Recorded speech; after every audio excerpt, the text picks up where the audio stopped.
The following program does not have a normal intro because I was really too busy smoothing other things over to get it done. So,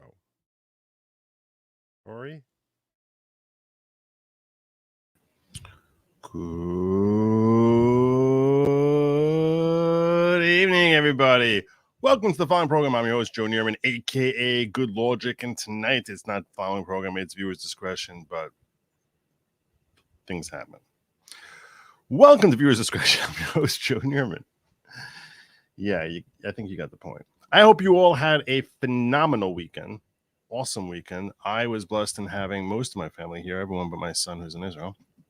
But I had my two other sons, my three daughters, my grandsons. It was nice. It was nice. So I highly recommend. Having family is awesome.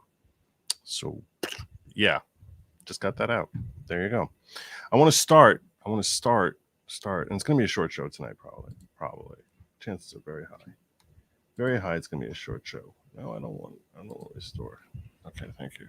That'd be disaster if I just hit restore my old tabs. I restarted my computer, so everything is still out of sorts, because when my grandsons come, my daughter has three sons, the oldest of whom just turned 3, and they have an affinity for the bright lights of my hard drive here, and they don't really understand very much beyond just hitting random buttons.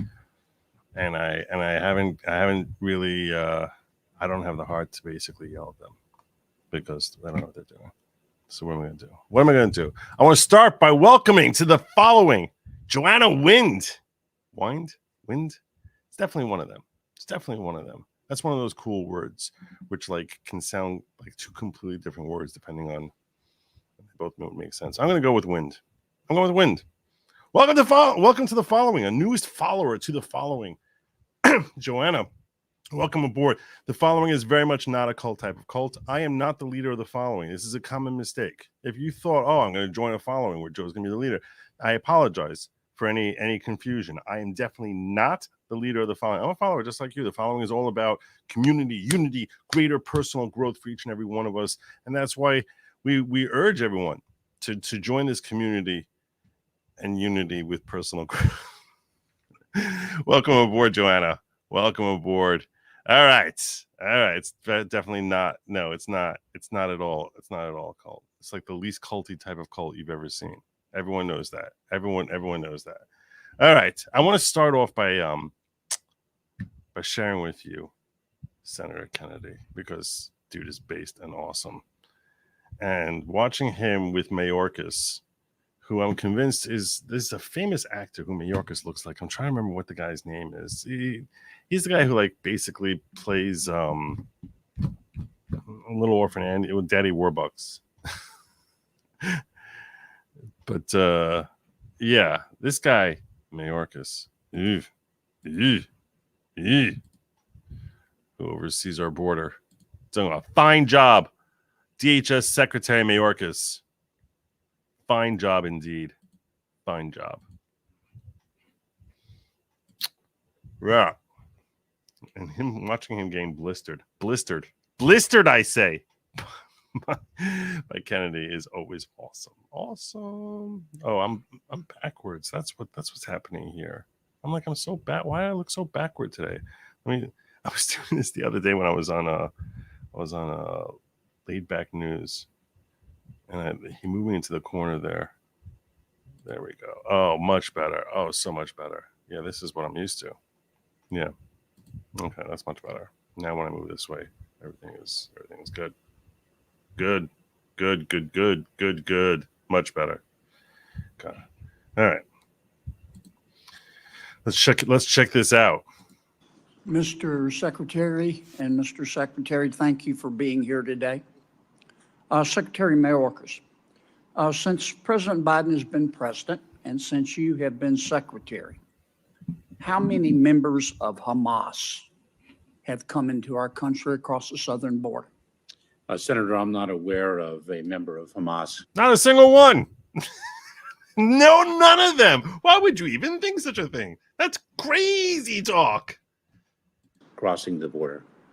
Have you stopped a member of Hamas from coming in?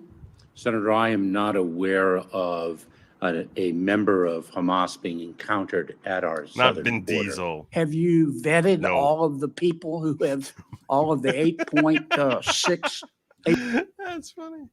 That's funny. You made me laugh. 8.4 million people who have come into our country illegally? Senator, you and I have spoken about this before. As you know, we screen and vet individuals. Have you vetted all of them? Senator, as you know, we screen and vet No, individuals. absolutely not. Absolutely not. They just wander across here. Why would we want to vet anyone? That sounds like a lot of work. You know how many people are crossing? That sounds like crazy work. Individuals whom we encounter. You haven't vetted at all our- of them, have you? Senator, as I said, we screen and vet individuals whom we encounter at our All right, border. I want to move on because with respect, Mr. Secretary, to quote a public official in my state, it takes you an hour and a half to watch 60 Minutes.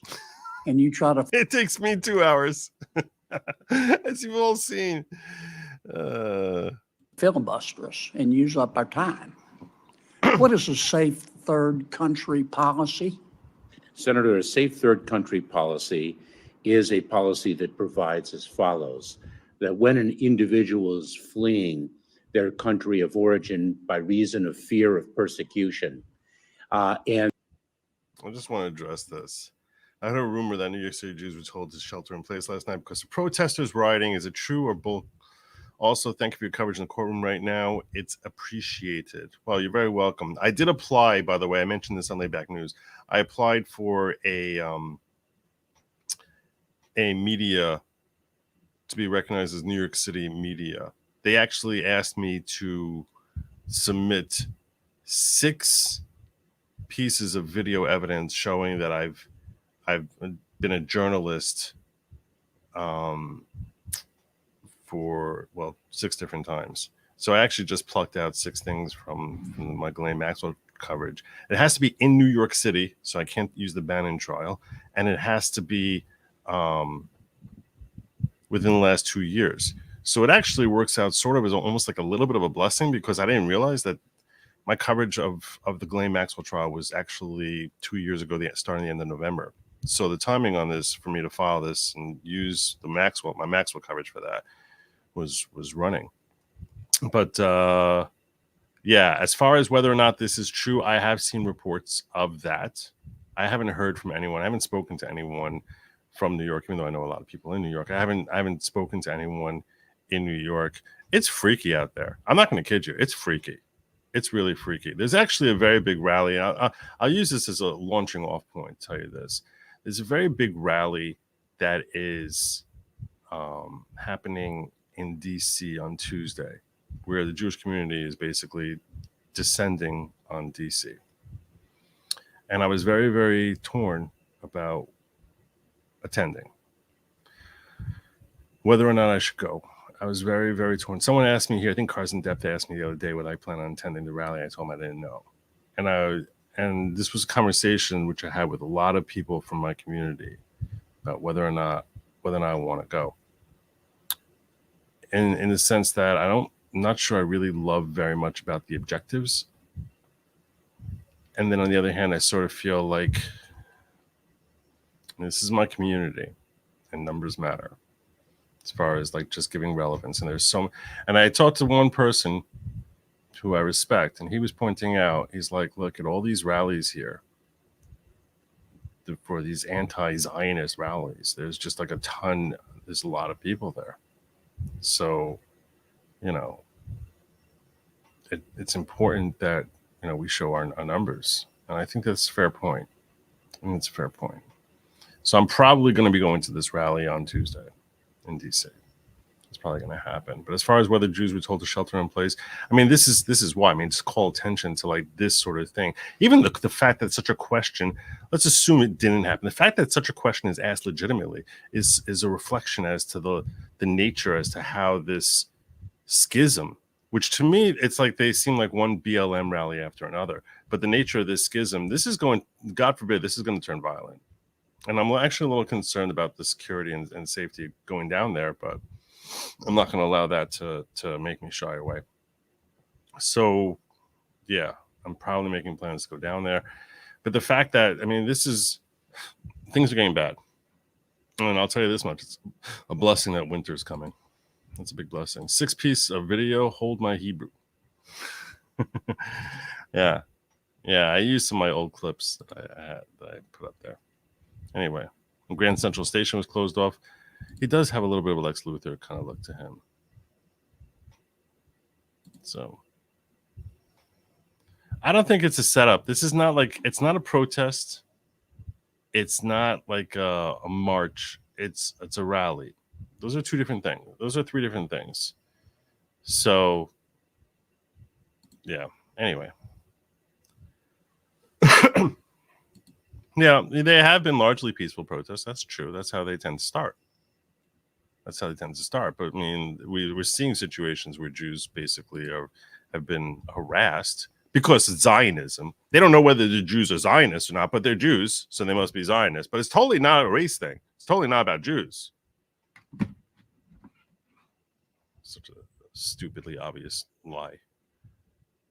And they traverse another country that can provide them safety from that fear, then they may not qualify for humanitarian relief in their ultimate country of destination because they Let me stop you because you're watching 60 Minutes again.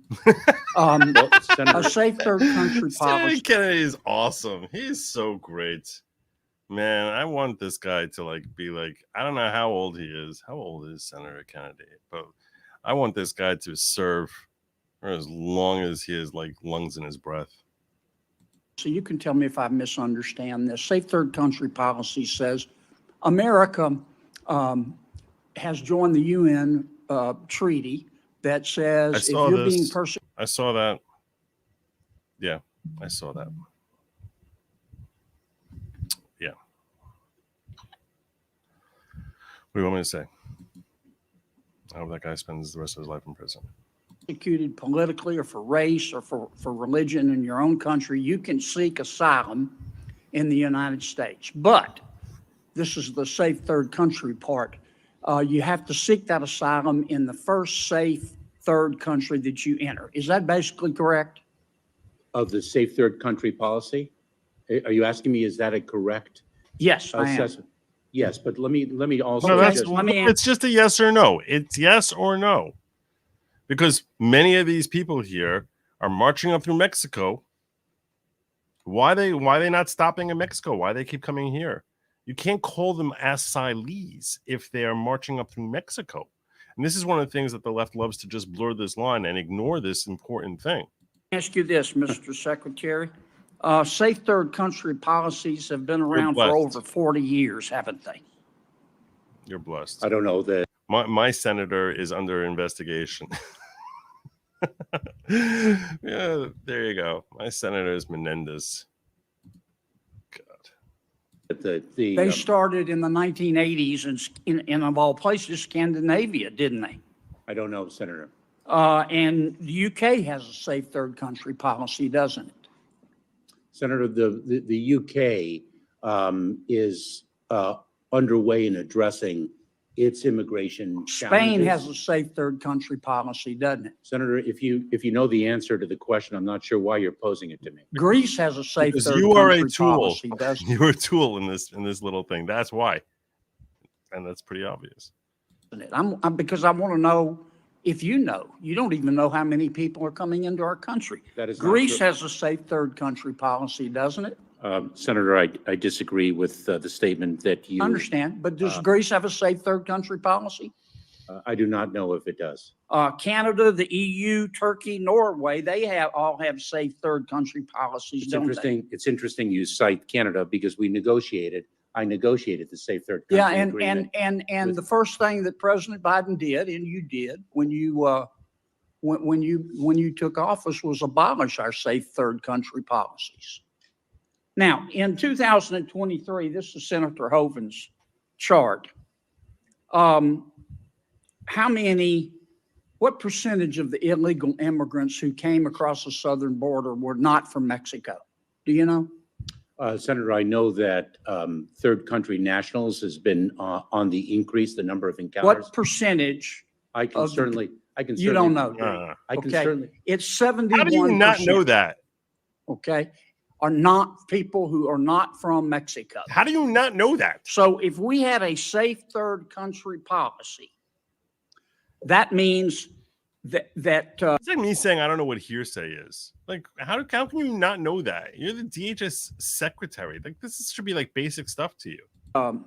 71% of the 8.4 million people that if you have allowed to come into our country illegally, let me be conservative and use 6.6 million because the 8.4 includes gotaways. 71% of the 6.6 million people that you have allowed into our country illegally would not be hurt in any way. They could claim asylum from political or religious or racial persecution, but they would have to do it in another country, more than likely Mexico. Is that not the case? Senator, that is an incomplete and inaccurate accounting of the safe third And country. did you not say when we last spoke, and I proposed that, you thought it was a bad policy? Senator, let me share with you a prerequisite to a safe third country agreement, and that is. Do that, Mr. No, Pitt. I'm almost out of time, and I'm not going to let you filibuster, Mr. Secretary. Well, Senator, I have to say that 60 well, minutes. I'm just not going to let you do Senator it. Kennedy, if he can respond, Well, you're out of time, but I'd like to. It's my time, Madam Chair, and I'm going to use it the way I Your want. time is expired. Here's, well, you let others go on. Here's what I think, Mr. Secretary. I think you're a smart guy. Now, there are only one or two things going on here. Either you're not qualified to manage a Costco food court, or you believe in open borders. Senator And I think it's the Senator latter. Kennedy, your time has expired. Thank you. I would just say the following two things. Oh, Number yeah. one, you're 0 for 2 on that. You're 0 for 2 on that. I'd be really good on a Costco food court. I'd be really, really good on a Costco food court. You don't know what you're talking about. I can totally manage a Costco food court. You're 0 for 2. You think I couldn't handle a Costco food court? You haven't seen me in an apron.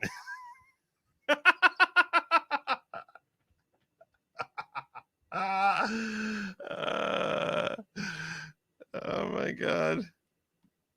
Doofus. You're inaccurate in both respects, number one. And I'd like the record to reflect that 60 minutes is not 45 minutes because. Yeah. I'm really good at math. I just don't know how many people, what percentage of people are coming from Mexico versus the rest of the world. I can't seem to answer a question without being interrupted. I just wanted to make that comment. Well, if you would Senator- answer a Senator- question. Thank you very much. I'm very upset with Senator Kennedy. I'm very upset with him. All right. Well, there you go. We got to our 600 people. I'm good to go now. I'm good to go. I thought that was entertaining. So there you go. All right. I know that I my cover picture there is a big picture of David Depape there holding a hammer next to Paul Pelosi. And that case, let me tell you, its opening is weird, like suspiciously weird, and we're going to talk about that. But the other topic that I really want to cover tonight, one of the things that I've been hearing a lot more about recently, is they talk about like the 60 cases that Donald Trump lost. And one of those cases is Favorito v. 1, which was a case that was dismissed. Now, it is still ongoing issues with appeals and things of that nature. And there was an interesting news report that came out related to the attorneys for the defendants won in that case. The ones who were saying everything was fine. Everything was fine. Everything was totally fine here. Totally fine. And there's speculation that's happening because they have two attorneys have jointly filed a notice of removal saying, we're out of this case. We don't want to have anything to do with this anymore. Now, the common reason that people do that, attorneys file for removal, the most likely common reason is money. It doesn't seem like that's likely the case here, though.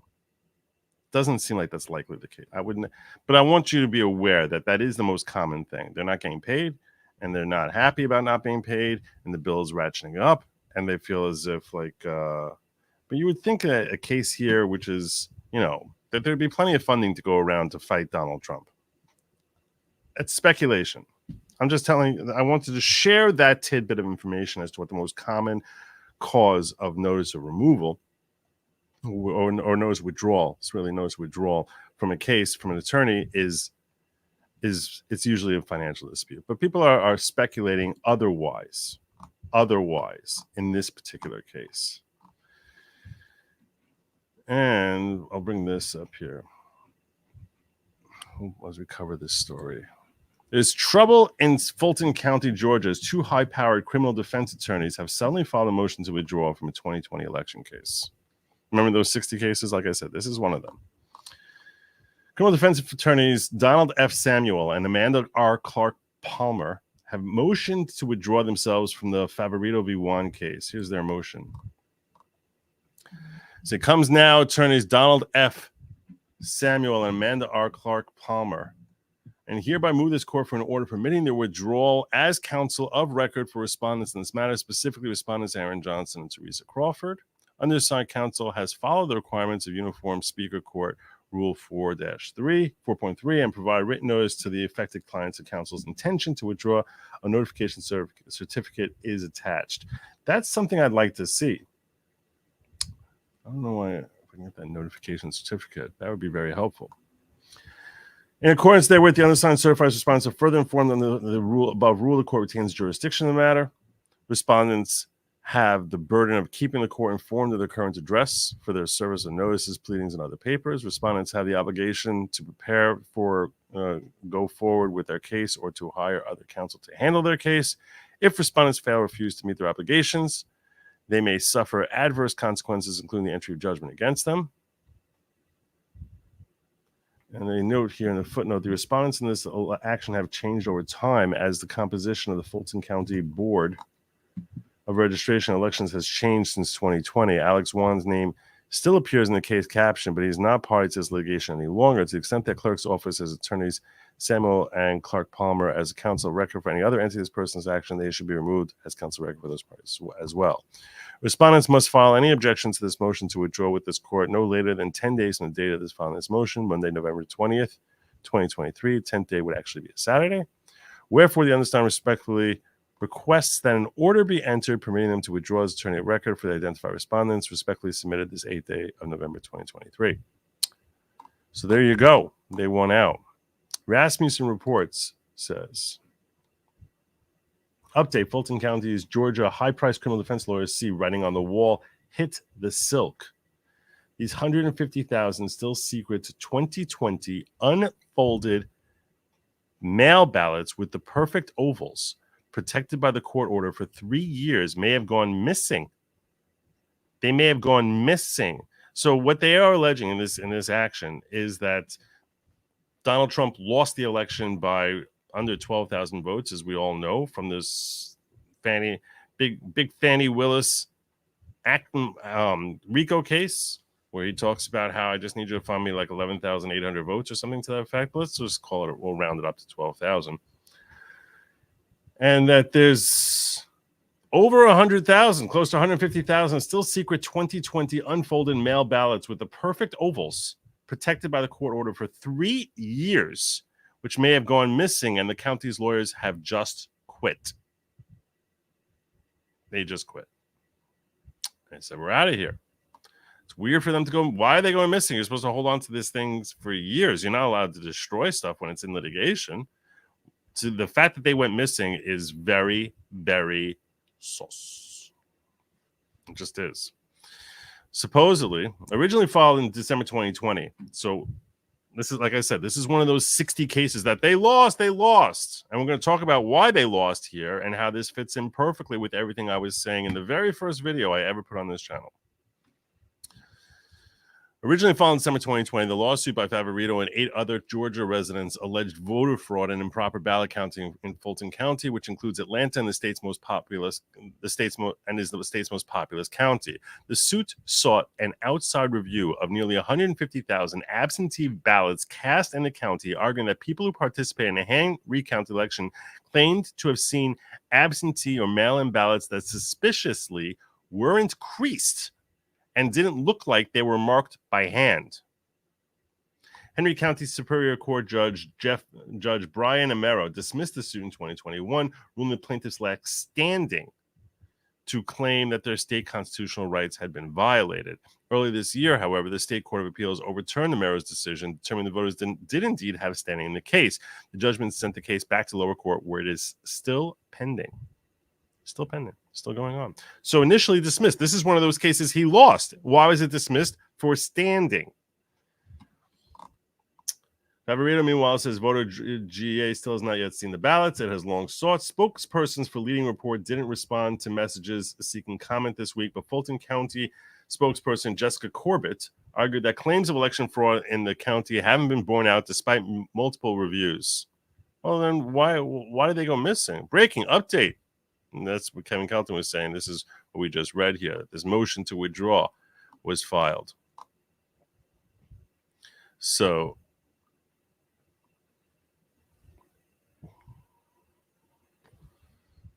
Dana Fauci there with his amusing little thing. So here we go. Coming back here to this report here. Rasmussen posted on X, and we just read that. It's not clear why the lawyers are withdrawing from the case. Becker News has reached out to law firm Garland, Samuel, and Loeb for the comment and will update accordingly. Human Events, however, had earlier reported on the 147,000 mail-in ballots controversy. Fulton County poll manager Susie Voiles was sorting through a large stack of mail-in ballots last November when she noticed something odd. Several ballots marked for Joe Biden were extremely similar. One after another, the votes contained perfectly filled ovals for Biden. What's more, each of the bubbles boasted an identical white void inside them in the shape of a tiny crescent, indicating they've been marked with toner ink instead of pen or pencil per the Epoch Times. Can we pull this up, the Epoch Times? Back. Oh, you want my full? Yeah, I'll come back to you. Voiles also noted that all the ballots were printed on different paper than the others she counted, and none were folded or creased, which is standard for mail-in ballots as they come from envelopes. How do you have non-creased ballots? How is that even possible? That you have non-creased mail-in ballots that came by envelope when these ballots are obviously significantly larger than an envelope. Everything here is totally kosher, though. I mean, no one should mistakenly think that I think that there's an issue here, obviously. Obviously, everything here is totally kosher. Boyle said all of them were strangely pristine. She noted that she'd never seen anything like it in her 20 years monitoring elections in Fulton County. All but 3 of the 110 ballots in the stack, which have been labeled State Farm Arena, were marked for Biden and appeared to be identical ballots. Was that, too, having under 3% is ridiculous, even for mail-in ballots. After Voiles came forward, she was fired as a poll manager by the Fulton County Department of Elections. She said, "I got the boot for speaking the truth." At least 3 other poll workers observed the same thing. These election watchdogs have used their sworn affidavits to help convince a state judge to unseal all of the 147,000 mail-in ballots in Fulton and allow for a closer inspection. Yeah, they just decided. There's 100,000 people decide to get their own ballot, who decide to get their own envelopes, obviously. I don't want to use the ones they gave me. Let me get my own envelope. 100,000 people. They argue that potentially tens of thousands may have been manufactured in a race that Biden won by just 12,000 votes. An election integrity organization has reported that original images of ballots from the November 2020 election have not been available from 74 counties in Georgia.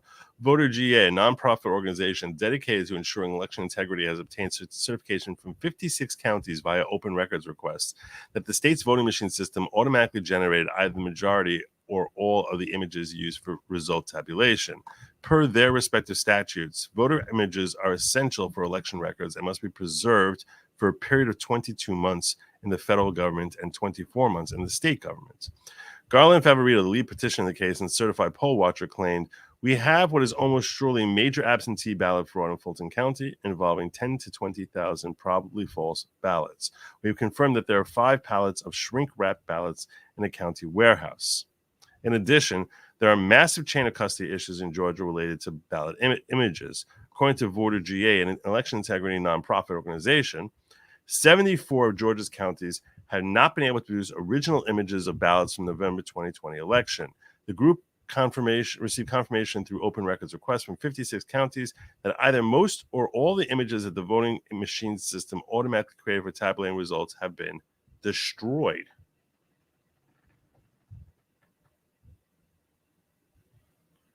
Okay. As reported by nonprofit group Voter GA, at least 28 counties admitted having no original images at all, and 22 of those counties only had recount images that some claimed are the same as original. The AP did not deny the substance of the reports in a fact check, but merely rejected the narrative that missing ballots and images proved voter fraud. They may not prove voter fraud, but they do prove an election where voters have ample cause not to trust the results. Georgia voters and the American public need to be able to trust that election officials are doing due diligence to secure elections and provide all voters with transparency. Transparency has been slow and forthcoming when it comes to the 2020 election. Getting to the bottom of what happened in Georgia during the election would be a significant start. Godspeed to Garland Favorito and his team. So there you go. Is there anything new we can get over here? I don't think so. I think I covered everything here. So what are your thoughts? You think that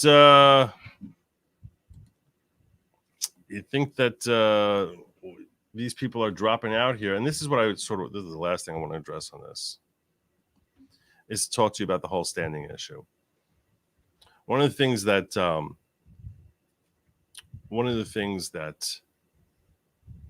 to me seems really obvious, if you actually think about the people involved in an election fraud case, is that the judge is put in a very, very uncomfortable position. A very, very uncomfortable position.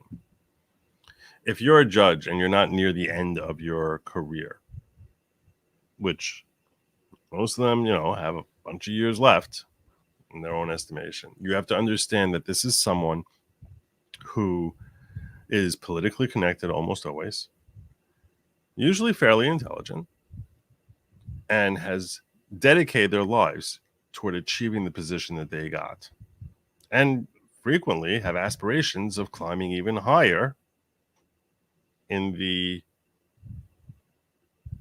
chain of judges. Move up as an appellate court judge, something of that nature, maybe it's federal, if they're in state. So they're all seeking to rise in the chain. And all of a sudden, this case comes before you. Which now is, you have a deeply divided country, and it's coming and it's alleging fraud. Now, you can sit there and you can go through it, and you know that whichever way you decide on this case, you're going to have millions of people who are mad at you. And if, God forbid, from your perspective, God forbid, there's overwhelming evidence that there's serious problems with this election, and you have the position where you feel duty bound to overturn the election, let's assume you don't have a vested interest in the outcome yourself, which that alone is a hopeful aspiration. But it's hard to imagine that in 60 cases, none of them voted for, none of these judges voted for Trump. That doesn't seem very realistic. But I'll tell you this much. Even if you voted for Trump, you got to be pretty heavily invested in that vote, which many of them may be. I mean, some of them may be. But you have to recognize that you're looking out at your career, and you understand that if you overturn an election of millions of people in your state, you are now going to be known as a pariah of the country. The entire country is going to know your name, and many of them in a very, very negative light. Your career aspirations are shot to hell.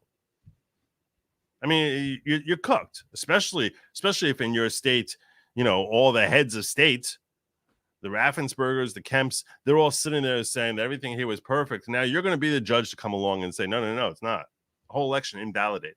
Do you know what a weighty decision that is? Can you even imagine that you're the guy known as the one who overturned the election of a state, for the presidential election of a state? Oh my God. That takes brass cojones. It takes really brass cojones. And it also takes a willingness to say, you know what, this probably is going to destroy my career. I'm okay with that. It's tough. Especially when it's so much easier to knock things out based on standing. You have to realize that anytime there's a case there, what we who are watching a case care about ultimately is the what. We want to know what happened, right? That's the facts that we're trying to get to in a case. What happened? That's all you and I care about,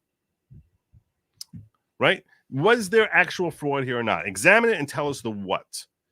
But if you're a judge and you don't want to deal with it because it's politically precarious for you to stick your nose in here and you'd rather punt it, you didn't decide to take this case. All these cases tend to be given out on a very random basis. So now you're stuck being the one who this landed on your lap and you're like, oh, great. I got this sucker. Wonderful. That's just amazing for me. And you realize that there's a lot of bases that you can knock this thing out without actually ever getting to the what. Because aside from the what, there's the who, there's the when, there's the where. These are all different bases that you can use to knock it out before even looking at the what. Now, there are one or two cases that did look at the what with respect to the elections. We saw some of that, I think, in Arizona. There was one third circuit case in Pennsylvania, which claimed to be doing a good faith analysis of the what when they were ultimately dismissing it. But by and large, most cases went the way of Favorito v1, which was, oh, we're not going to knock it out for standing. What is standing? Standing is the who. We're not going to get to the what. We're going to say you, the litigant, are the wrong party. You're not the aggrieved party. Since you're not the aggrieved party, you have no claim. Does that mean that the claim doesn't have legitimacy? No, it doesn't mean that at all. The claim might be completely legitimate, but you can't raise this claim. That's a standing issue. You could have a when issue that you raise. Say it's moot. It's too late. It's moot. Or it's not yet ripe. If it comes too early. So and the time parameter for the when is very easy to say that 10 minutes ago was too early and now it's too late, which is some of the stuff we saw also. So you could say it's not ripe, which means it's too early, or it's moot. It's too late. Or laches. That's another one they love. Laches. Oh, you really should come forward with this a long time ago. I don't know why you waited as long as you did. I mean, the election was decided 90 minutes ago. Why weren't you? Where were you why weren't you here 60 minutes ago? You're like, I had to type up these papers. No, laches. You sat back on it. It's too late. And that way you just knock it out and you never have to assess the what, and you don't have to stick your nose in that political hotbed where you know that half the country is going to be furious at you. You just be like, oh, I wish I could handle it. Oh, I so wish I could help you. This is something I really want to get to the bottom of. Unfortunately, laches. Unfortunately, you don't have standing. So we see here in this case, that's exactly what happened in Favorito v1. So Garland, Favorito, Carolyn Jeffords, and several other Georgia residents. This is not a long decision, don't worry. Petition for declaratory judgment, injunctive relief against 5 members of the Fulton County Board of Registration elections. Make this a little bigger. In their individual capacities, claiming the votes cast by petitioners during the 2020 general election were diluted by the inclusion of allegedly unlawful ballots in Fulton County. Jeffords and one of the other petitioners also claimed that Fulton County had violated Georgia Open Records Act. 3 of the respondent board members filed a motion to dismiss the petitions based on petitioners' lack of standing. Trial court granted the 3 board members' motion and dismissed claims against them, finding the petitioners lack standing due to their failure to allege a particularized injury, meaning that it's an injury unique to them. Oh, who the hell is supposed to sue then? I guess Trump? I don't know. The court further ordered that the claims against the other 2 board members also be dismissed due to the same lack of standing of the petitioners. The court also dismissed Fulton County from the case, finding that the Open Records Act claims against it had already been fully adjudged in a prior order. The petitioners also appeal from a dismissal order with Favorito and 6 others appealing the case number 822, etc., and Jeffords and another petitioner appealing case number 822A1097. We consider the appeals together since they arise from the same order and both challenge the trial court's lack of standing ruling. Based on the petitioner's claims of vote dilution, did not allege particularized injuries, the trial court correctly dismissed their claims against the 5 board members due to lack of standing. Now, I understand this has been overturned since then. I think this might have been the second level court. This might have been where would this have been? Is this federal court? Where is this? Court of Appeals of Georgia.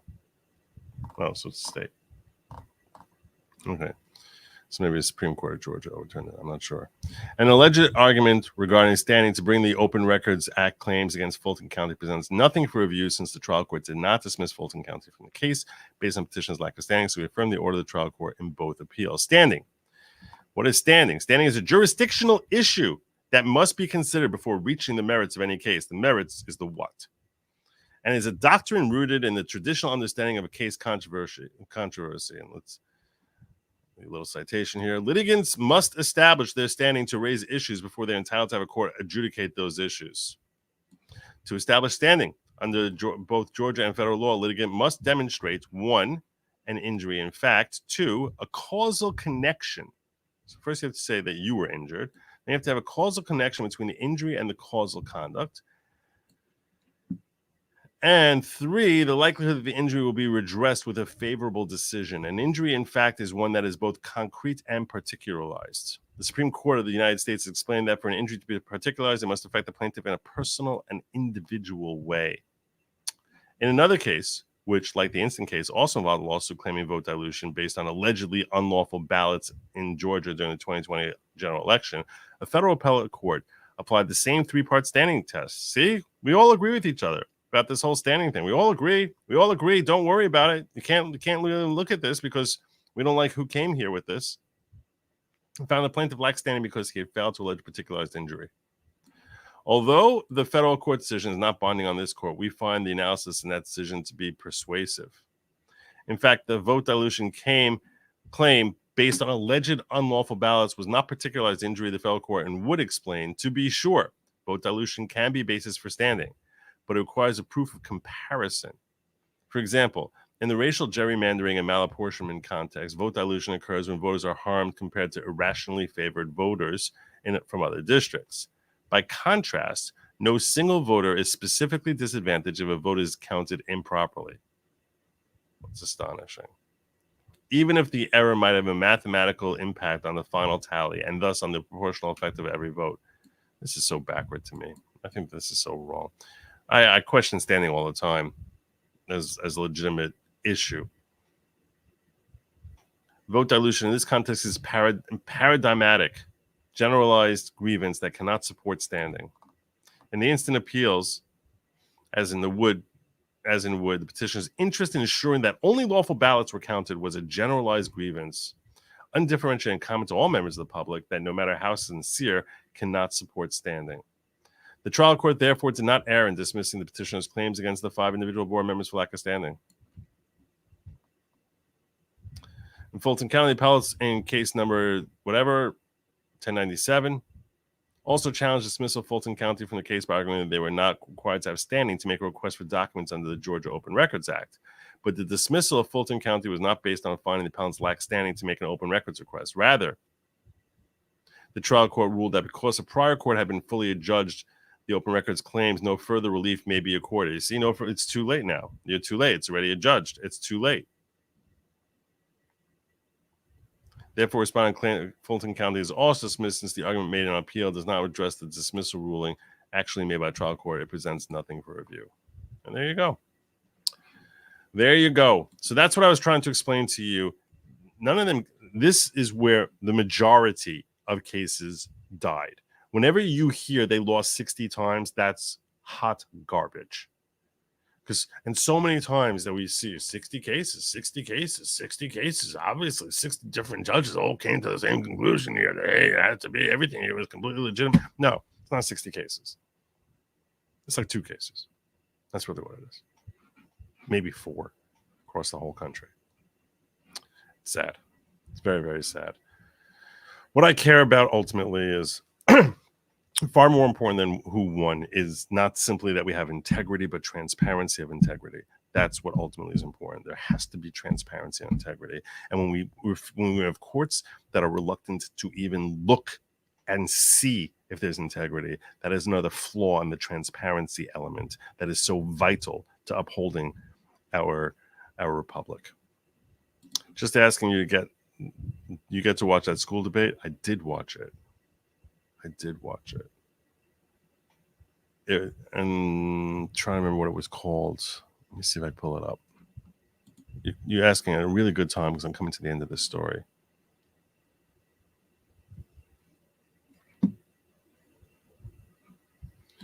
This is really interesting that you're saying this, Hugh.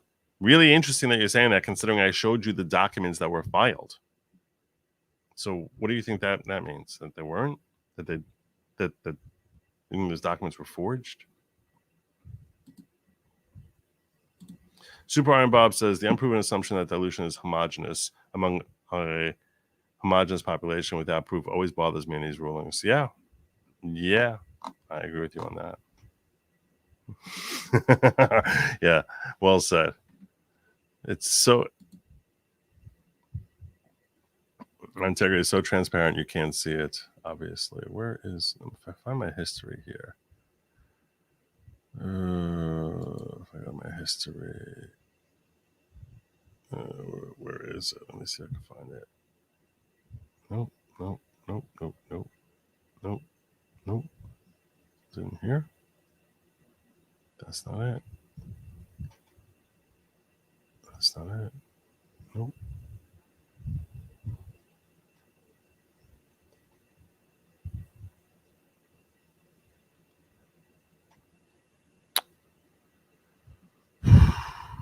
I'm not seeing it.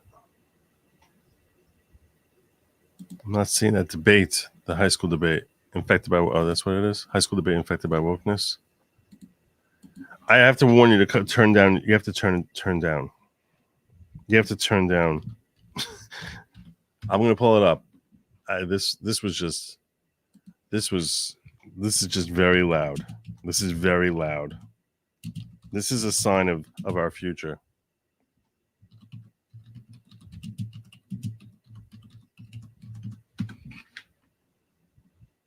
There it is. The Rubin Report had it.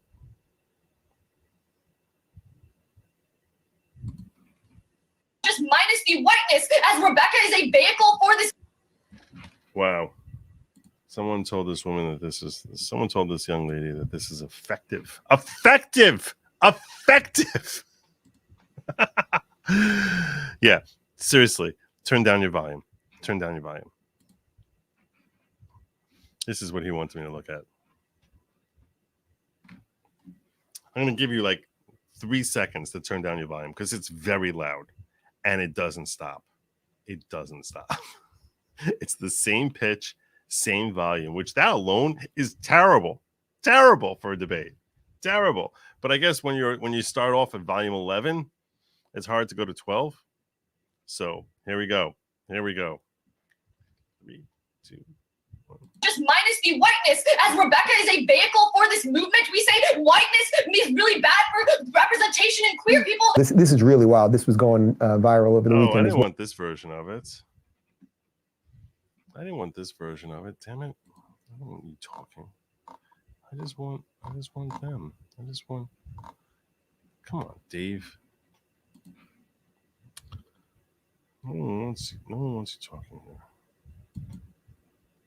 Thing devolves. They have a white debater on their team, which inherently means they have more whiteness. I'm wondering how that girl sitting next to her is just totally like, oh, this is cool. Judge Vasquez and Judge Gupta.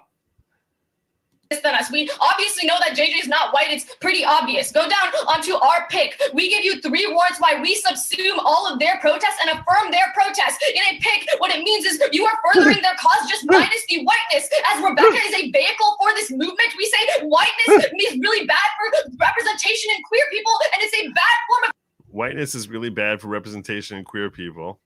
Okay. Furthering this protest. The best way to further the protest is to vote for our pick and to affirm it. She's so at dialed 11 that like she has to take quick gasps of air, which sound like a hiccup. Which is But minus the whiteness. They say that we're taking over JJ's labor. But first, this is a new response. If they read this response before, we probably would have read a CAPK about how you can't use labor across identity lines. That's a really bad thing to do. Second, how picks work is you affirm their protest. We're not taking over their labor. It's just a technicality of debate. Then they say that it's Trans exclusion? No. Couple responses that they dropped from Sanji. One, our constructive speech was about personal experiences, about our identity. We are not comfortable discussing our sexuality on a live stream with 130 people. Second, we say that them telling us how we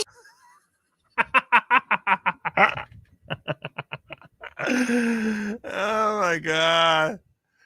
Yeah. Yeah. Oh, it keeps going. Why do you make white queer people? There you go. Yeah, her face is awesome. Judge Byerman. we should represent our advocacy feeds into our link about racism, because a white person, someone on a white team, should never be telling two women of color how they should be furthering their advocacy. That's an independent link into our whiteness argument that gets dropped. You can drop them right now. They say we should have What? read things about the Hall of Shame. It's an identity, Kay. We are not trans debaters. We don't want to do that. Also, they don't put anything about women of color or queer women of color in their case, which means they also link it to the exclusion. There's no independent offense off of this. Then, at the bottom, all these stuff about the Louisville Project, their racist rhetoric and using the black labor as a way to further their advocacy is inherently racist. It's an independent reason to drop them. They say JJ wrote the argument, but no, Rebecca is a vehicle of the movement. You should never use a white person who's Future lawyers of America, unite.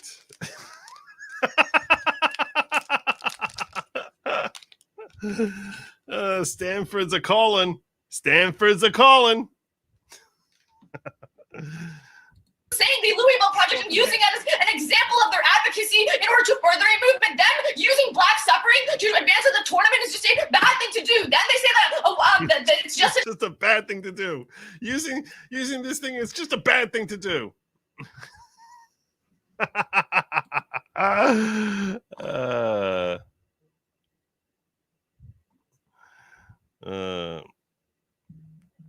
Oh, I missed this earlier. I'm sorry, Danielle. Member for 16 months, Danielle. I'm giving you the horn for that because I'm late.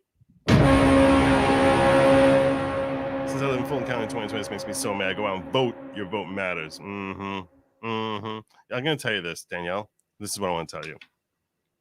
And this is an important thing that I should have mentioned. And I'm glad that I'm glad I caught this late because I really want to hit on this. Those of you who have concerns, and we're going to come back to this harpy in a moment. Those of you who have concerns about the legitimacy of elections, understand this. The only chance that there ever is to actually look at an election to see if something was done right, the only way there's a chance is if elections are close. And I'll tell you this much also. Trump, I believe there was a lot of fraud that happened in 2016. There was just more fraud than they possibly imagined, was possible. In other words, the level of fraud that they put in there I don't think it was enough to overcome the significant landslide that Trump should have had. So do not let them discourage you from voting. Never let them discourage you from voting because you think that, it's too rigged for you to vote. No, quite the contrary. Vote harder. Vote harder. A, half the time they're not going to be able to come up with enough votes to counteract it. And B,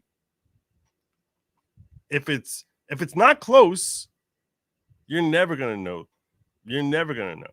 So I understand it's easy to be discouraged. I get that. I totally get that. I'm simply saying that should make you vote harder. Make sure everyone in your family votes. Future Congresswoman making. Thanks. I hate it. Yeah, that's coming. My God. There's more of her coming. The tone of voice always worked with my stepmom, obviously. Obviously, everyone responds to this. an example. A white person just shouldn't use a black person's suffering as an example of their advocacy. That's inherently a racist thing to do, and it's too late to respond to this argument in Final Focus, and it's the largest dropped argument. There's also another dropped argument that links into racism about how they're telling us how to represent our advocacy. Whiteness is bad for queer people. You know what? Someone find me a gay white guy. All right, we got it. Yeah, so there you go. That girl is something special. Something special.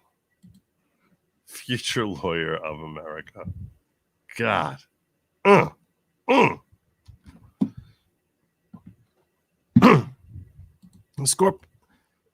Scorpion Black Dragon says, I believe there's a need for federal standards for ballot counting facilities, ballot chain of custody, retention, preservation, and protest processing. You're saying a federal minimum standard. As long as it's a minimum standard, I don't trust that their minimum standard is going to be. And here's the problem, though, is like, I'm always afraid once you start giving federal government any sort of power in elections that they're just going to, like, you know, they tend to slip in things. So I hear where you're coming from. And if it's limited to that in order to ensure that there's a minimum standard, yeah, that sounds fine. I agree with you on that. I just worry that when litigation ultimately makes it all the way through, that the next thing you know, that there's also something that eliminates a need for there to be, you know, identification required or other things like that they tend to just slip on in there. It is the next Greta Thunberg. Just Greta Thunberg wouldn't want to be. My God. Imagine living with that in your house. Imagine living with that in your house. Somebody does. Somebody has to live with that in their house. Whew. All right. Thank you for sharing that with me, Drop Barracuda. I appreciate you, brother. Okay.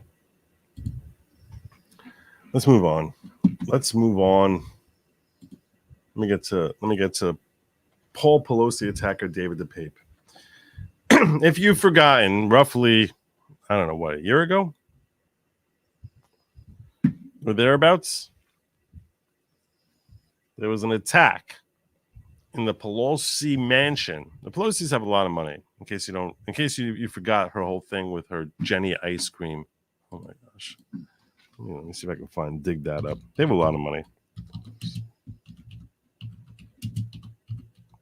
During lockdowns.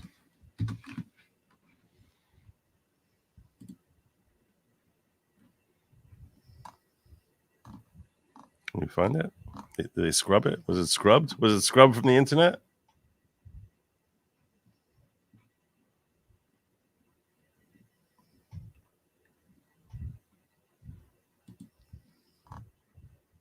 We'll see if we have a little clip of it here. I'm going to see if I can dig up a little clip of it. Wealthy Nancy Pelosi. Nothing illicit about that at all. Nothing at all illicit. No one should assume there's anything illicit. So we covered here Nancy Pelosi's thing. I don't want the whole thing. She did an interview with who's that fat dude? That fat obnoxious dude. You know his name. Some late night host. Corbin? James Corbin. I think that's right. I think it's James Corbin. My recollection is James Corbin.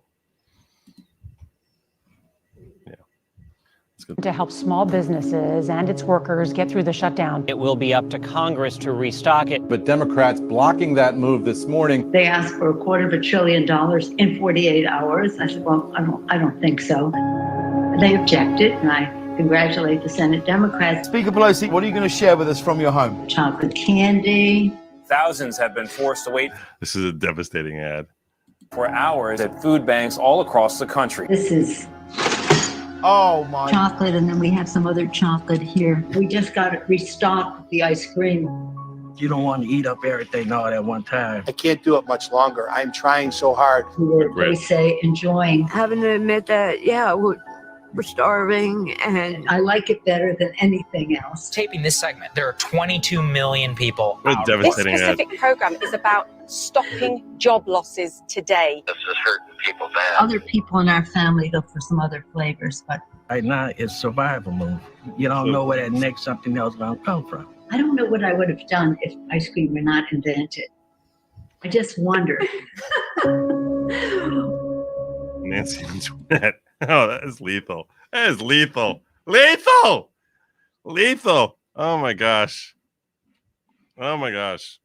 So that gives you a little flavor for the wealth of Nancy. Those Jenny ice creams cost like $9 for like a pint, supposedly. At least they did when that came out. I'm sure it's only gone higher since then. Anyhow.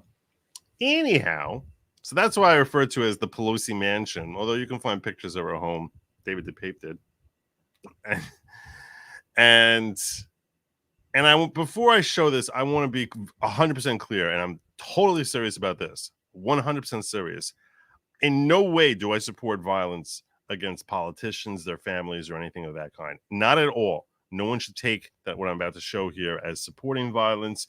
But I do think it's important to see this clip. And I don't think you can see actual violence in the clip. It just looks like it's about to be violence. But I want to be 100% clear that what David Depape did, assuming that he did these crimes, which, look, the video looks pretty damning. I'm not going to kid you. And there was all sorts of questions why it took so long for this video to be released by the San Francisco police.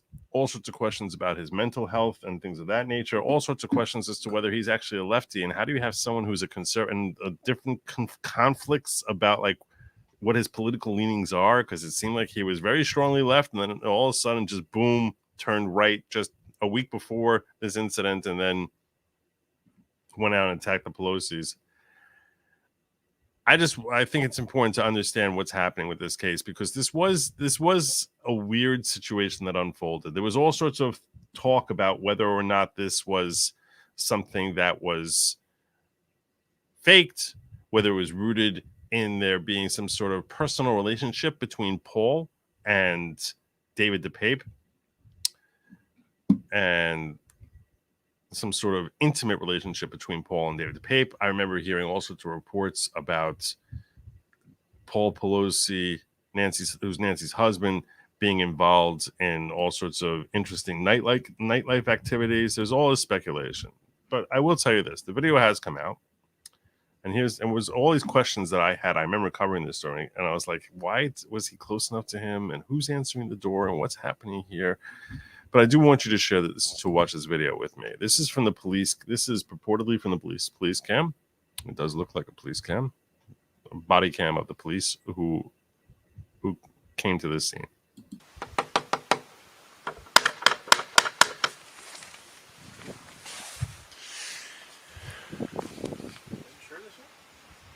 Yeah. Fucking said 2620, right? No, 2640. Oh, 40. Yeah, it literally said in there. Hi, how you doing? Oh, yeah. Now over there, David Depape is holding a hammer, which they both have their hands on the hammer. Right there. Which is why he's in a shirt and his underwear. This is a very weird thing here that's happening. But I don't know, maybe he heard some sort of broken glass downstairs, put on a shirt and came downstairs. I don't know. What's going on, man? Everything's good. Hi. Drop the hammer. Nope. Now he's about to pick up that hammer and swing it at Paul. So I just want you to be alert, those of you who might be sensitive to this sort of thing. Paul is actually off camera at the moment that there's any contact. You can sort of see if I play this in slow-mo. Play this slow because it's about to happen right here and now. Hey.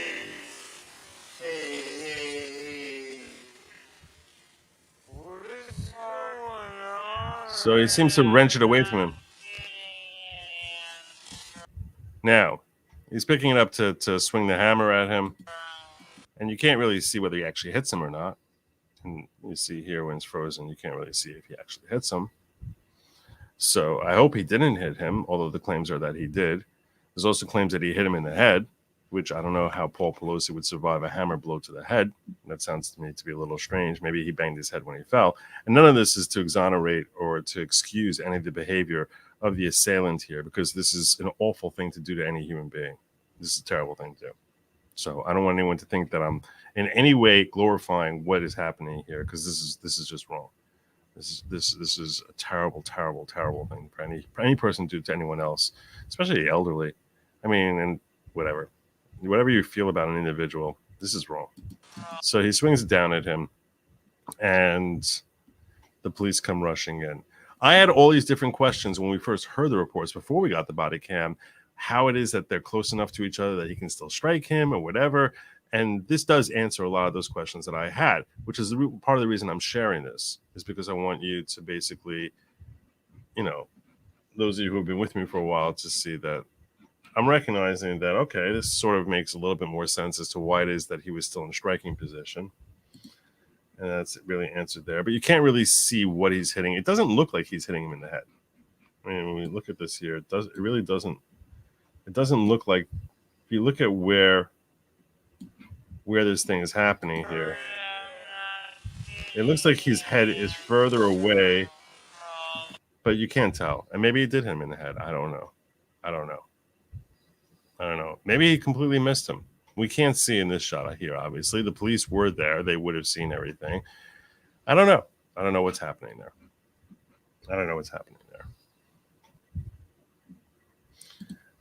But he's now been charged with attempted murder and abuse of the elderly.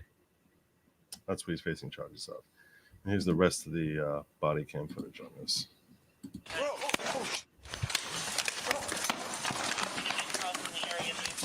This is all in regular speed, right? Yeah. We'll slow this down a little bit here so you can actually get a better view here.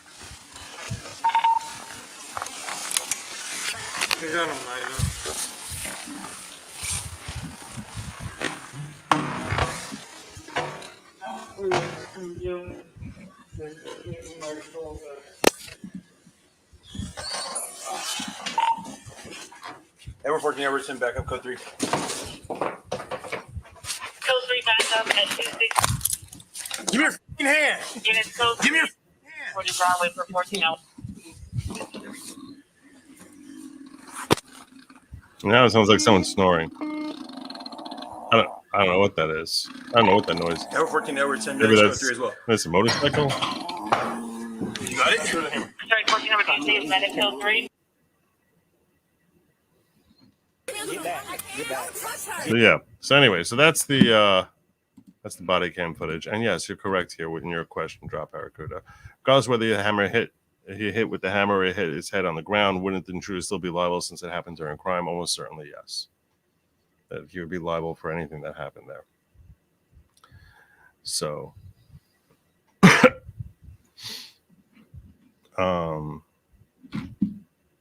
yeah, that seems like a logical conclusion. That's my thought as well. But what's weird to me is the opening statements. So this trial began last week, the trial of People versus David Depape. The assailant there in that video is supposedly David Depape. No reason to think otherwise. So I want to just share with you here a couple of things. I'll start with this.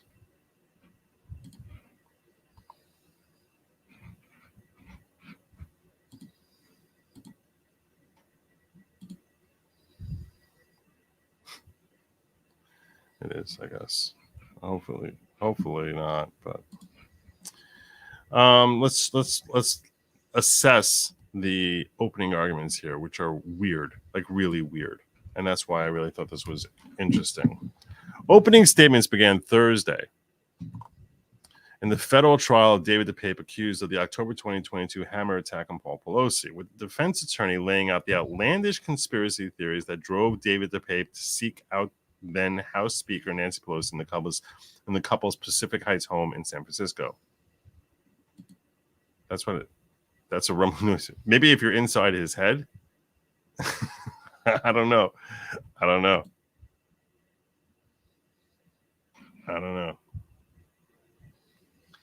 So the interesting thing, and I will go a little further here, and I'll tell you why this is so weird.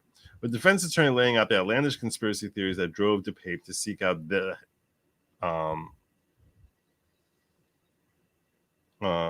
at the Pacific Heights home in San Francisco. Defense attorney Jody Linker said the defense team would not dispute the government's video evidence of the attack that fractured Paul Pelosi's skull and Depape's other actions that night. We're not disputing any of that, but told jurors they would learn it was the result of a misguided crusade against what he perceived as a corrupt ruling class that needed to be taken down. Okay. There's a little image there. Linker's opening remarks referenced a litany of right-wing and QAnon-inspired beliefs about a sinister cabal of government officials and elites: Pelosi, Representative Adam Schiff, George Soros, Hunter Biden, Tom Hanks, Governor Gavin Newsom, using wealth and power to spread lies and send the country into ruin. Quote, members of the jury, many of us do not believe any of that, said Linker. But the evidence in this trial will show that Mr. Depape believes all these things with every ounce of his being. Okay. Depape has pleaded not guilty to charges of attempted kidnapping of a federal official and assault of an immediate family member of the federal official. At the end of this trial, you will know that the reason he acted had nothing to do with Nancy Pelosi and her official duties as a member of Congress, said Linker. So he's trying to get him out from saying that it's got an official member of Congress. So you're saying because she's part of the right-wing cabal, she's part of some cabal, that makes it not part of that? I don't understand that at all. The reason, the why of all of this had everything to do with ruling class engaged in corruption, the media spreading lies, and protecting children. Depape went to the Pelosi home to effectuate his plan, as bizarre, misguided, and unthoughtful as it was. The defense also maintained that Paul Pelosi was not part of the plan, and that the accused went to San Francisco home to talk about wealth, power, corruption, and preservation of truth, but not to kidnap or attack the Pelosi's. I don't understand what your defense is here. This is what's so weird to me. How is any of this a defense? Like, am I missing something about California law that this somehow would serve as some sort of defense? Let's assume he believed all this stuff. How is this a defense? Rather than, and it sounds like it's a reason to like want to make, it's going to make a jury want to punish him all the more.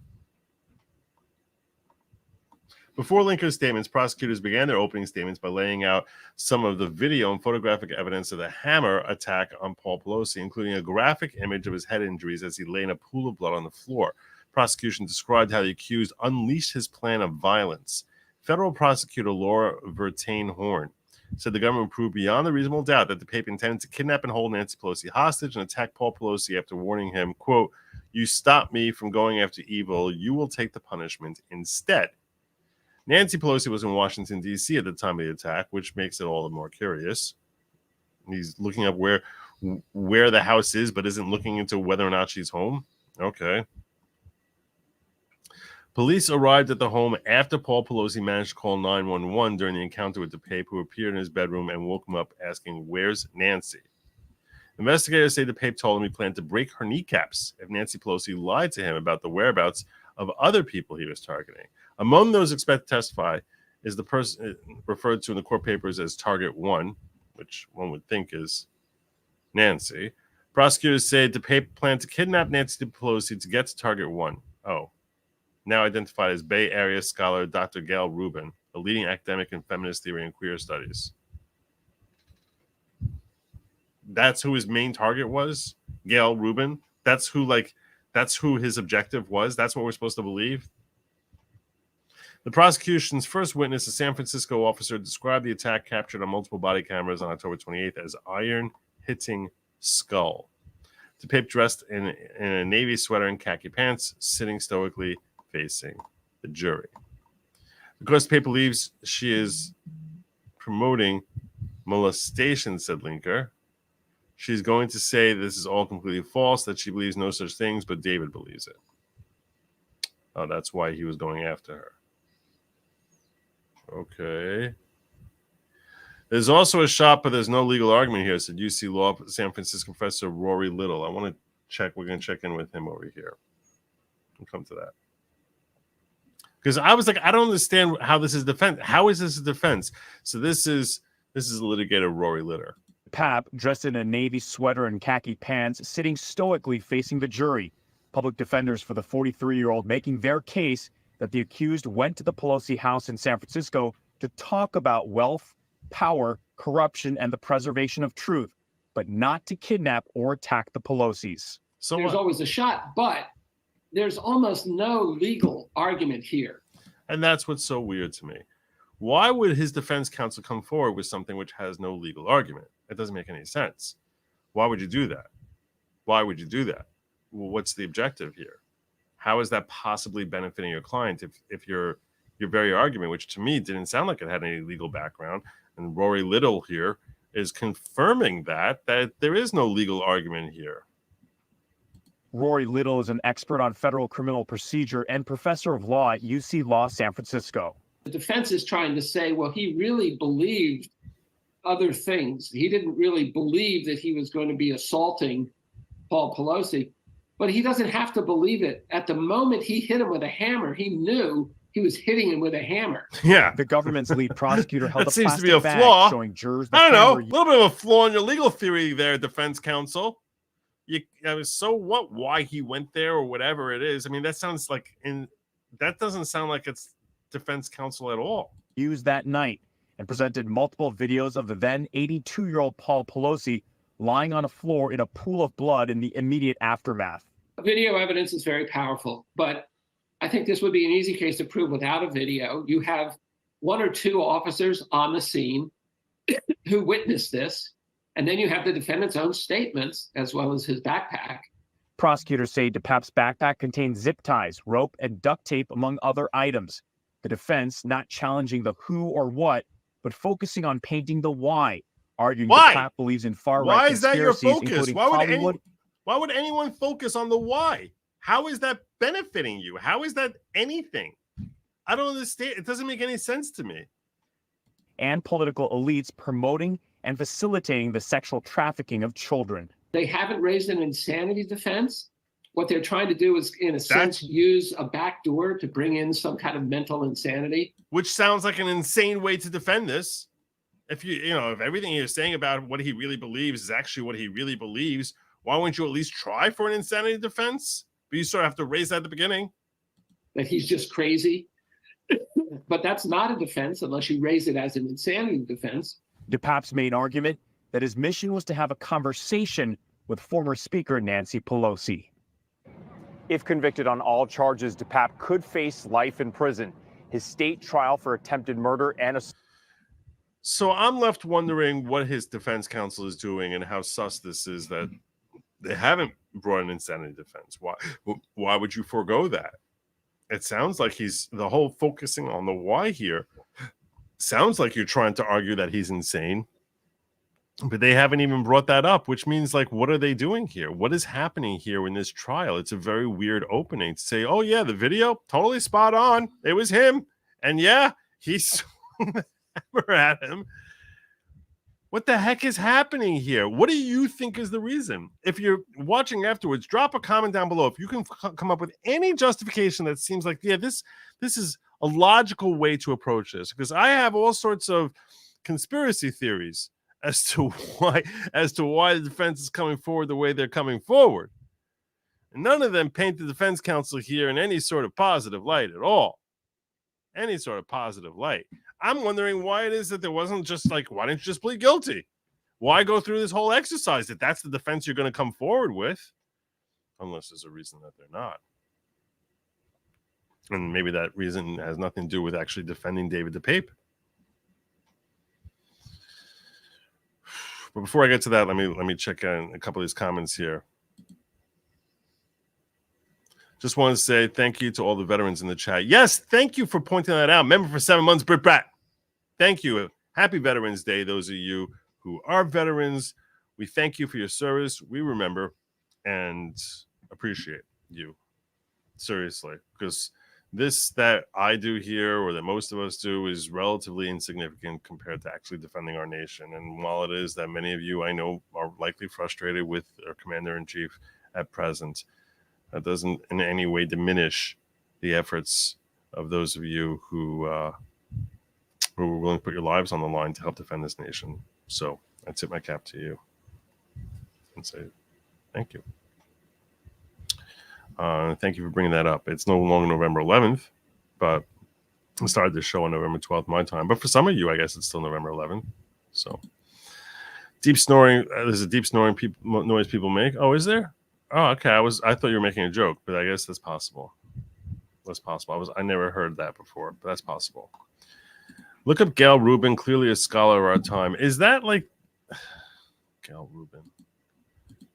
I'm thinking of a different Rubin, I think, from New York Times.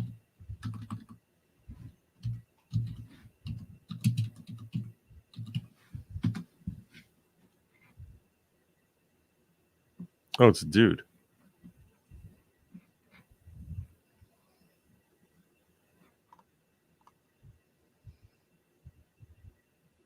Wait, is it a... Maybe. I don't even know. No, it's not. It's what I want to be, dude. I think I might have just committed a hate crime here. There you go. There's Gail Rubin. Gail S. Rubin is an American. Still references her. Pioneering work in feminist theory and queer studies. Oh, there you go. Scholar in our time. Still references her. I don't know what this woman's deal is.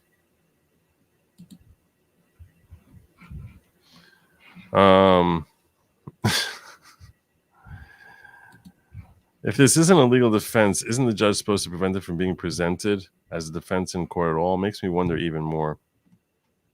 Yeah. I don't understand what's happening here. I don't understand anything about this. Color me confused. Unless this entire thing is just a political thing. That's the concern I have. The concern I have is that he's basically a puppet here. And look, if he did what he did, which it seems like his own attorneys are admitting that he did it, so the guy should be locked away forever.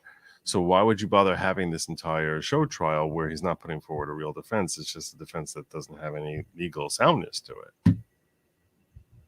Unless it's specifically designed. Why not put forward insanity? Why not put that forward? Well, one conspiracy theorist perspective someone might have is that they want to say, no, he's not crazy. He's not crazy. But that's what these people are. These people are all dangerous. These people are all a menace. They all believe in crazy stuff. They're not crazy. They are a menace. They are a threat. They are a danger. And he's being held up as, here's the example of what happens when someone listens to right-wing radio, right-wing podcasters. They go out there and start trying to kill their local politician. That's what I think is happening here. That's what I worry is happening here. Because this way it gets a nice, long, drawn-out attention to everything that's happening here, where the guy's not even putting forward defense. And like I said, there's nothing justifiable about this type of activity. I certainly condemn it and think that, and hope that he gets put away for a long time. And I would never advocate for anyone to engage in that sort of craziness. I don't believe all the stuff. I don't believe most of the stuff that he was citing. Supposedly, he's a very big believer in QAnon, which I personally think is meant for the weak-minded people. I think QAnon is kind of crazy. But I think that the objective in this trial, in having this trial, and perhaps even his attorneys, seem to be helping this agenda of basically, let's show you how dangerous these people on the right are, and they're not insane. Even their own attorneys aren't moving for insanity. So why are we having? What's the trial about? Like, what are we supposed to think this trial is for? If not to just have a whole presentation about the threat of Ultra MAGA. And if that's the case, it's a real disservice to David Depape. It really is. Now, I'm not saying he would win on an insanity defense. Usually, insanity defense is not a great thing to come forward with. You have to basically show that you can't appreciate the gravity, depending on the jurisdiction you're in. There's like three different theories. There's a McNaughton test is one of them for insanity, and usually you have to establish that you can't just either, depending on the jurisdiction, you can't distinguish between right and wrong, or you don't realize what you're doing is actually going to harm the person, or something of that nature. Depends on what jurisdiction you're in, and I certainly have never looked into Californian law and what they're, but that probably wouldn't take very long. Let's see what we have on that. Is legally, you would think that in California that no one's considered legally insane, right?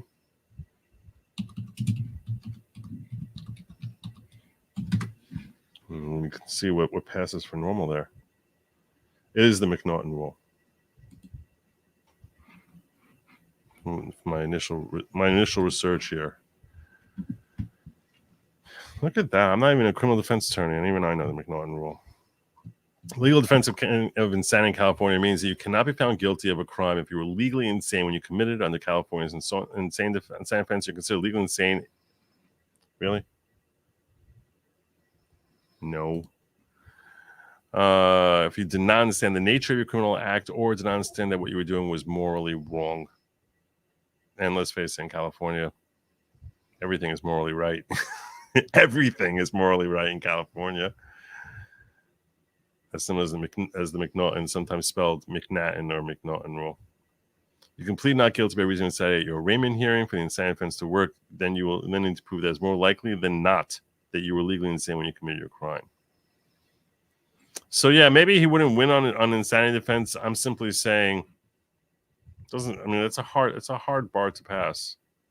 You don't understand the nature of your criminal act or did not understand that what you're doing was morally wrong. So maybe they're trying to backdoor into saying he didn't understand it's morally wrong when he's trying to save society. I guess. But then you would have to raise the insanity defense, and they didn't. So why would they not raise it? Why would they not raise it? If everything here is above board, everything here is actually looking out for him to have a fair shot at his trial, why would you go down an argument which can only possibly, if for the best case scenario, come up as an insanity defense and never raise an insanity defense? It doesn't make any sense. It doesn't make any sense. Not if we actually are assuming everyone here is acting in good faith.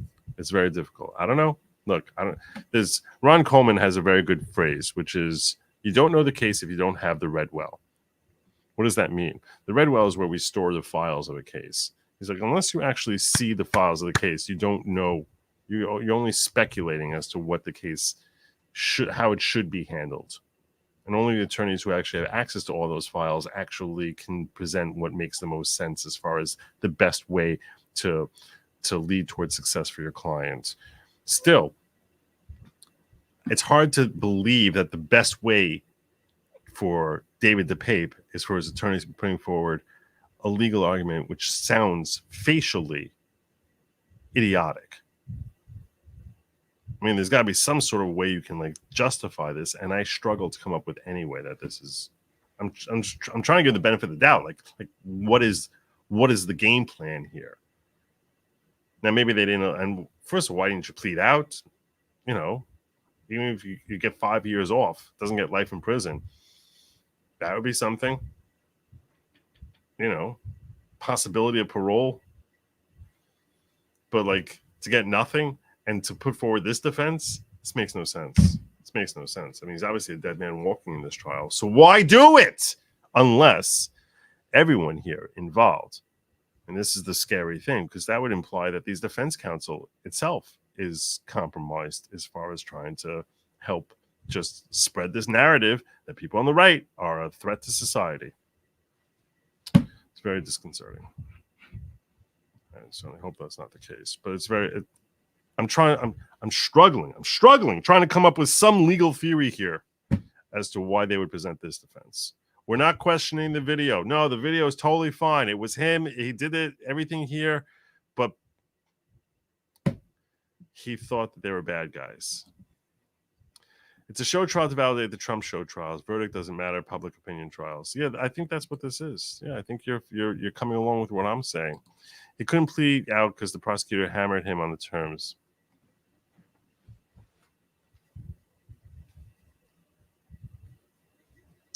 Bad Joseph. Bad Joseph. Bad Joseph.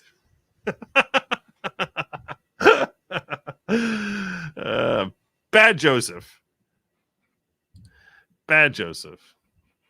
Anyway, so there you go. I think that pretty much covers it. I think that pretty much covers everything. So that's my thought. If you have other thoughts, please drop a comment down below.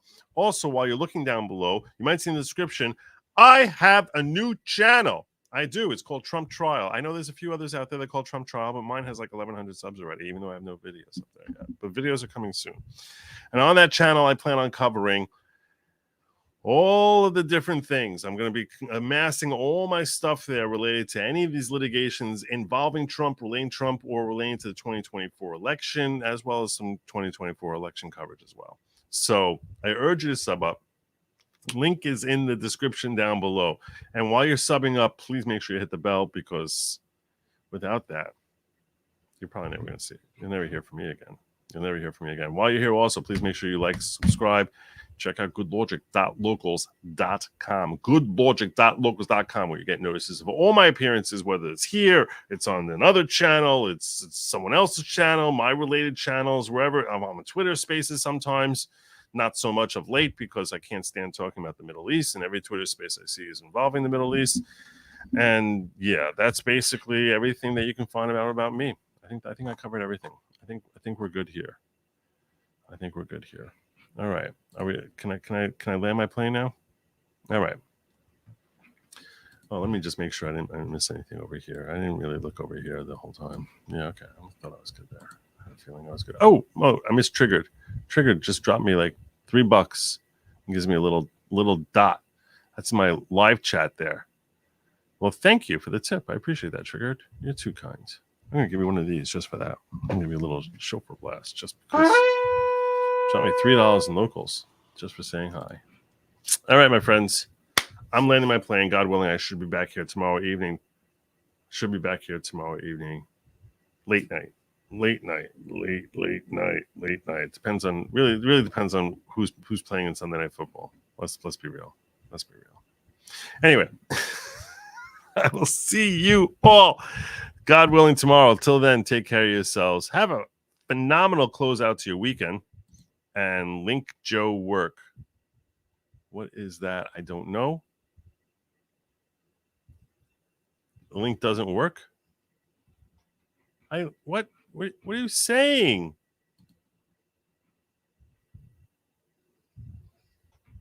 That's not what I wanted. That's what you're trying to say. Damn it. You say my link doesn't work? Is that what you're trying to say?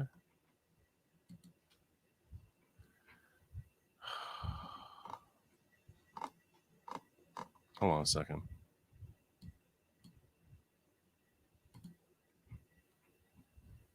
All right.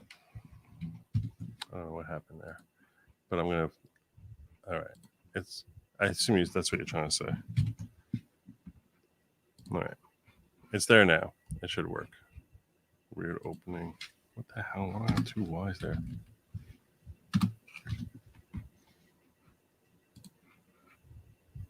Okay.